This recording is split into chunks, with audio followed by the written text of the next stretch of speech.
de ça, on s'est dit, c'est bien, mais finalement, c'est que de l'audience, c'est que des joueurs. Comment est-ce qu'on fait pour tout? Bien, il faut qu'on trouve un business model.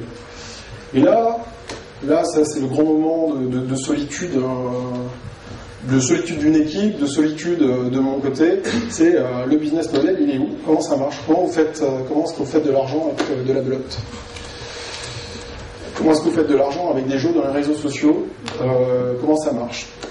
Ce que je peux vous dire, c'est que ça marche. Parce que on faisait donc 1000 € en janvier 2009, on fait 1,2 million de chiffre d'affaires ce mois-ci, rien que sur le mois, de chiffre d'affaires net, et on a effectivement la possibilité de trouver des modèles dedans.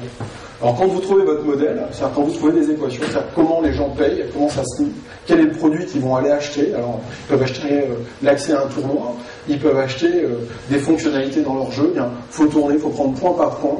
Et là vous êtes quand même dans le début d'une histoire, parce que finalement il y a 5 ans ça n'existait pas, et qu'il faut quand même les trouver. Alors quand vous les trouvez, c'est super sympa, parce qu'il y a la fête au bureau, c'est très agréable, tout le monde est content. Mais bon, finalement, il faut le confirmer, quoi. C'est-à-dire qu'il faut le faire 1 mois de plus, puis 2 mois de plus, puis 10 mois de plus. Puis il faut que ça tienne. Puis plus ça tient, plus vous rentrez dans les modèles mathématiques et plus vous comprenez qu'effectivement c'est pérenne. Plus vous comprenez que c'est pérenne, plus finalement il faut maintenir votre audience. Parce qu'il ne faut pas que les gens s'en aillent. Parce que là, vous rentrez dans du vrai business type Internet. Puis ensuite, il faut confirmer l'équipe, il faut leur dire ça c'est la bonne équipe. Puis il faut continuer, il faut agrandir l'équipe. On était 15 en janvier 2009, on est plus de 60 maintenant. Et donc il faut agrandir l'équipe, il faut comprendre quels sont l'ensemble des chemins pour rester en situation d'innovation et en même temps consolider l'acquis. Il faut bien évidemment réduire ses risques, réduire toutes les contraintes que vous pouvez avoir extérieures, qui sont typiquement la relation avec Facebook. Il faut créer un business. Et tout en restant extrêmement focus, qui est de se dire, finalement c'est un marché qui est tout nouveau, comment est-ce que je fais pour que les gens continuent à s'amuser, comment est-ce que je fais pour que les gens continuent effectivement à trouver des fonctionnalités qui les intéressent et sur lesquelles ils sont prêts à nous rémunérer. Il faut exécuter.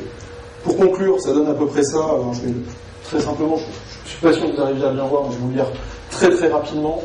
On se retrouve dans une situation où finalement, ça c'est le monde de Facebook, ça c'est notre monde, ça c'est le monde de Zynga, pour ceux qui connaissent un peu les acteurs, c'est un des acteurs dont on parle pas mal dans la presse, qui est un des leaders du social gaming dans le monde. Et on est dans une situation où on est considéré effectivement comme le leader européen. Euronext nous a accepté en bourse en juin 2010.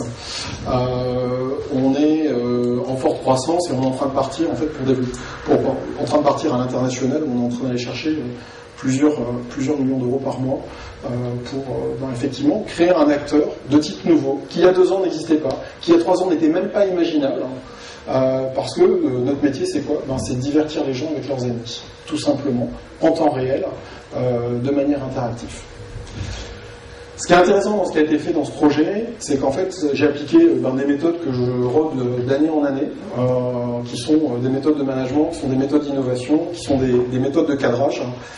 Et elles ont fait en l'espace de 18 mois leur preuve dans ce projet-là, de manière conséquente.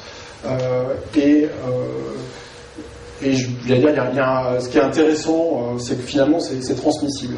Alors, c'est suffisamment bien transmissible pour qu'aujourd'hui, on puisse rentrer dans le vif du sujet, qui est le projet Actimos, qui est un projet dont on vous parlera à la fin, on vous expliquera l'historique de ce projet-là, parce qu'il est assez singulier.